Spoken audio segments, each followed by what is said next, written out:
Madam, আপনার ওইটা এত টাইট কেন? ঢুকছেই না। এখন কি করব?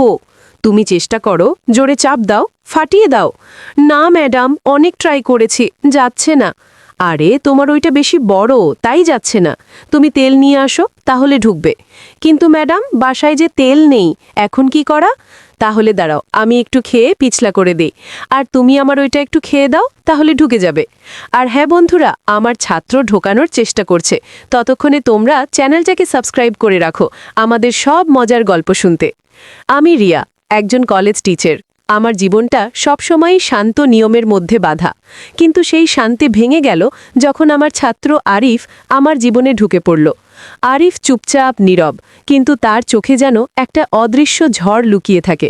ক্লাসে সে সবসময় পিছনের সিটে বসে চোখ নামিয়ে নোট নেয়, কিন্তু মাঝে মাঝে তার দৃষ্টি আমার দিকে উঠে আসে। সেই দৃষ্টি এত গভীর যে আমি অস্বস্তিতে পড়ে যাই। মনে হয় সে আমার ভেতরটা পড়ে ফেলছে।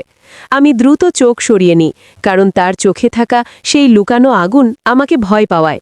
কিন্তু ভয়ের সাথে মিশে থাকে এক অদ্ভুত টান, যা আমি স্বীকার করতে চাই না। এটা শুরু হয়েছিল কয়েক সপ্তাহ আগে। আমি আমার ছোট্ট ফ্ল্যাটে একা থাকি, ঢাকার বাইরে একটা শান্ত এলাকায়। আমার ফ্ল্যাটটা ছোট, একটা মাত্র রুম, একটা কিচেন আর বাথরুম, কোনো আলাদা গেস্ট রুম নেই। সেদিন রাতে হঠাৎ ফোন এলো, আরিফের গলা, কাঁপা কাঁপা। ম্যাডাম, আমি খুব বিপদে আছি। বাড়িওয়ালে আমাকে বের করে দিয়েছে, থাকার জায়গা নেই। আপনি কি এক রাতের জন্য সাহায্য করতে পারবেন? আমি থমকে গেলাম। একজন শিক্ষক হিসাবে মানবিকতা আমার কাছে বড় জিনিস। অনেক ভেবে বললাম, ঠিক আছে আরিফ, আজ রাতে তুমি আমার ফ্ল্যাটে আসতে পারো। কিন্তু ভিতরে ভিতরে একটা অস্বস্তি জাগল। আমি জানতাম না এটা আমার জীবনের সবচেয়ে বড় ভুল হতে চলেছে। সেদিন রাতে ঝড় বৃষ্টি হচ্ছিল। দরজা খুলতেই দেখি আরিফ দাঁড়িয়ে, পুরো ভিজে গেছে। তার চুল চোখের উপর ঝরে পড়ছে, কাপড় শরীরে লেগে আছে।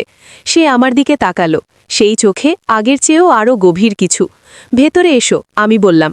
চেষ্টা করলাম স্বাভাবিক শোনাতে, কিন্তু সে ঢোকার আগে একটু থমকে দাঁড়ালো, যেন আমাকে পরখ করছে। তার দৃষ্টি আমার মুখ থেকে নেমে শরীরে বুলিয়ে নিল। আমার হৃদয়টা ধক করে উঠল। ফ্ল্যাটটা ছোট, তাই সমস্যা হবে জানতাম। আরিফ বলল, ম্যাডাম চিন্তা করবেন না, আমি মেঝেতে শুয়ে নেব। আমি বললাম, না, তুমি বিছানায় থাকো, আমি সোফায় ঘুমাবো। সে হাসল, একটা অদ্ভুত আত্মবিশ্বাসী হাসি। না ম্যাডাম, আপনি বিছানায়, আমি মেঝেতে। তার গলায় যেন একটা প্রাপ্তবয়স্কের স্বর, ছাত্রের নয়। তার কাপড় শুকানোর জন্যে বললাম। সে ধীরে ধীরে শার্ট ঘুরল, চোখ আমার থেকে সরায়নি। আমার শরীরে একটা শিহরণ দৌড়ে গেল। রুমে অস্বস্তি ঘন হয়ে উঠল। তাড়াতাড়ি বদলে নাও, আমি বললাম। কিন্তু সে এক পায়ে এগিয়ে এলো, খুব কাছে। আমি পিছিয়ে গেলাম। সে ফিসফিস করে বলল, ভয় পাবেন না ম্যাডাম, আমি আপনাকে সম্মান করি। আমি জোর করে হাসলাম। রাতের খাবার খেতে বসলাম। তার চোখে একটা ক্ষুধা, কিন্তু সেটা খাবারের নয়। আমার শরীর শিহরিত হচ্ছিল।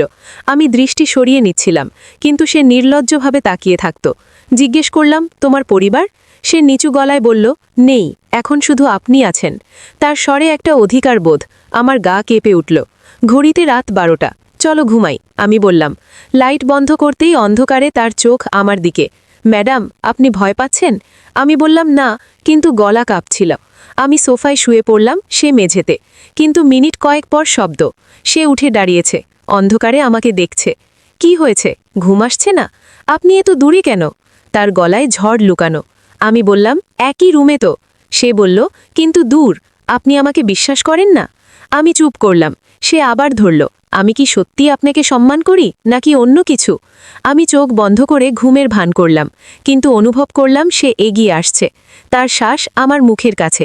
আমি চোখ খুললাম, সে থেমে গেল, ফিসফিস করে, আপনার কাছে থাকার অনুভূতি অদ্ভুত।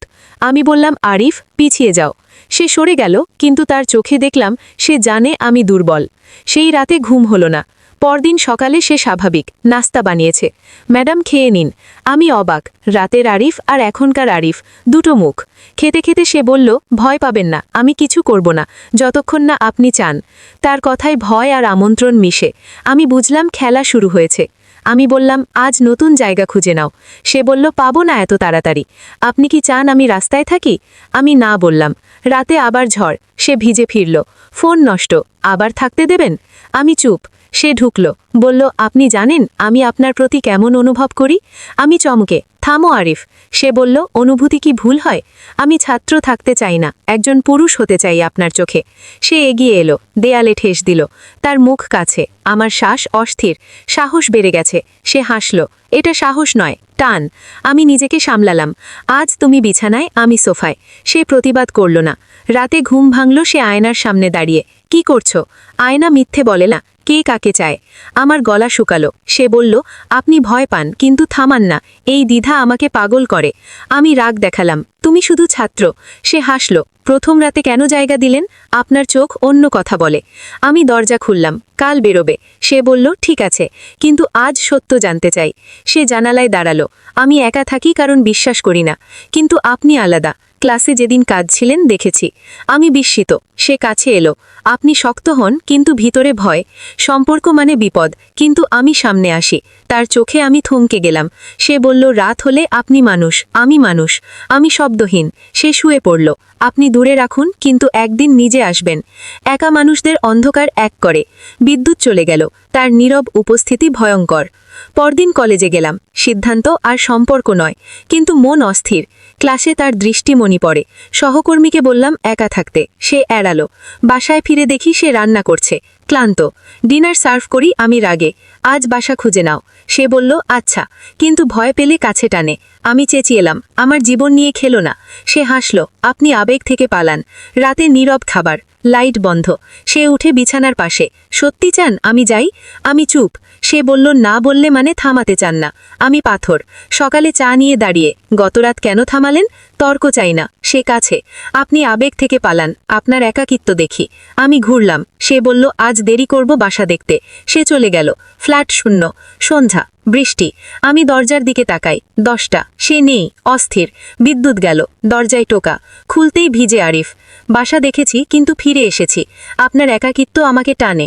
আমি বললাম, আরিফ, এটা ঠিক নয়। সে কাছে এলো। ঠিক ভুল আমরা বানাই, অনুভূতি সত্য। তার হাত আমার গালে, নরম। আমি পিছিয়ে যাইনি। সেই স্পর্শে শিহরণ। আপনি চান? আমি মাথা নিচু। নীরবতা আমার হ্যাঁ। রাতে আমরা কাছে, তার শ্বাস আমার ঘাড়ে। আমি সীমা ভাঙব না, সে বলে, কিন্তু তার আঙুল আমার কোমরে বোলায়। আমার শরীর সাড়া দেয়। আমি তার বুকে মাথা নাখি। আরিফ, তার নামটা আমার ঠোঁটে। সে আমাকে জড়িয়ে ধরে শক্ত করে। অন্ধকারে আমাদের ছায়া এক হয়। বৃষ্টি থামে না, আমাদের টান বাড়ে। সে আমার কানে ফিসফিস করে, আপনি আমার। আমি প্রতিবাদ করি না। পরদিন কলেজে তার দৃষ্টি আমাকে খোঁজে। ক্লাস শেষে সে অপেক্ষা করে, ম্যাডাম আজ রাতে। আমি হাসি লুকাই। বাসায় ফিরে আমরা এক। তার স্পর্শ গভীর হয়। আমার শরীর তার কাছে আত্মসমর্পণ করে। কিন্তু ভয় লুকিয়ে থাকে, এটা কতদিন চলবে? সমাজ, দায়িত্ব। সে বলে, আমরা একা, এটাই সত্য। রাতগুলো উত্তাপে ভরা। তার চোখে আমি হারাই। কিন্তু একদিন সহকর্মী দেখে ফেলে। গুজব শুরু হয়। আমি অস্থির। আরিফ বলে, ভয় পেলে কাছে আসুন। আমি তার বাহুতে মুখ লুকাই।